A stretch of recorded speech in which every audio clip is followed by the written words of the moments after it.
জয় হরিচাঁদ, জয় গুরুচাঁদ, হরে কৃষ্ণ, হরি বল। উপস্থিত আমার হরিভক্ত কৃষ্ণভক্ত বাবা ও মায়েদের চরণে জানাই প্রণাম। তো আজ আমি শ্রী শ্রী হরিচাঁদের আবির্ভাব কারণ পাঠ করে শোনাব শ্রী শ্রী হরিলীলামৃত থেকে।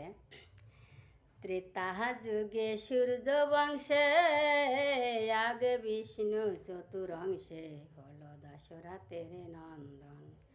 দাহা পরেতে কারাগারে জন্ম বাসুদেব ঘরে যশোদা হৃদয় রতন। যোগমায়ার প্রভাবে মাতা দেবকীর গর্ভে রহিণী গর্ভেতে আকর্ষণ। যোগমায়া আকর্ষণে জন্মেলেন বৃন্দাবনে বলরাম নাম সংকর্ষণ। নন্দের নন্দন যেই শশীসুত হইল সেই নিত্যানন্দ হইল বলরাম। সেই লীলা সম্বরণ খেতর জনম ধারণ নিত্যানন্দ হইল নরোত্তম। শ্রী অদ্বৈত রামচন্দ্র শ্রীনিবাস গৌরচন্দ্র তিন প্রভু প্রেম প্রসারিলা।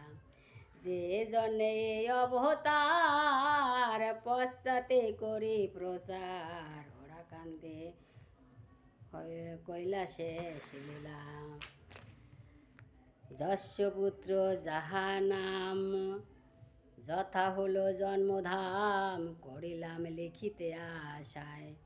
রসিক সজ্জন বিজ্ঞ দেহ মরে এই ভাগ্য মনজ্ঞ যেন নিষ্ফল না যেন নয়।